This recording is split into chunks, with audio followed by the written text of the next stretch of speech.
masasabi ko po sa younger self ko, kahit maraming pagkakamali, alam kong matutupad mo din yung pangarap mo at galingan mo pa para mas mag-improve pa yung sarili mo. Yun lang po. Thank you po. Tatas ko pa? I would like to inspire younger generation to do the path that I did. I would like to encourage younger student who's taking a GE degree. So please continue, and through this degree you can earn more money. And so many jobs abroad are waiting for you. So that's all. So I would like to say surveying is a challenging work. So thank you.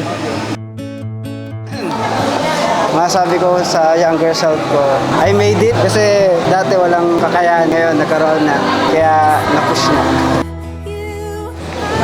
Ang masasabi ko lang po sa akin ay maraming salamat po sa pamantasan ng Manuel S. Enverga University dahil po natupad ko po yung aking pangarap na maging isang mechanical engineer. At sa aming pong department, salamat po sa GSD department. Thank you po.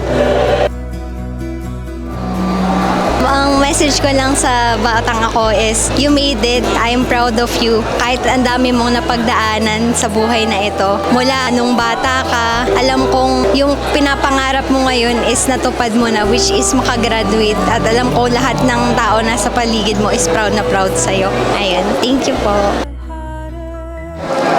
So what message can I say to my younger self? All I can think right now is that you made it. It might be not planned when you were still young, but I know that you are very happy of what you are doing right now and what dreams you are reaching. So keep it up and good luck.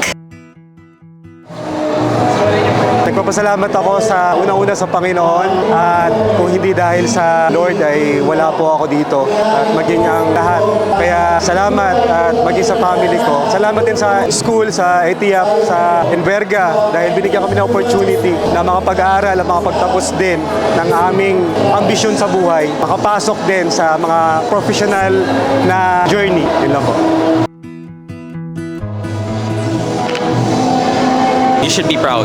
You've accomplished a lot of things that you would never think that you would accomplish from the very start. The life that you've been authoring has so far been very fruitful. One thing that I would say to the younger version of myself is that he should be proud of who he is currently right now.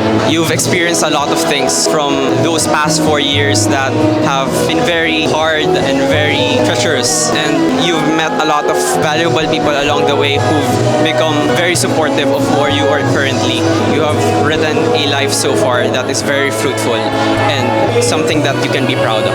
And you must never forget who you were before everything. That is all. Thank you.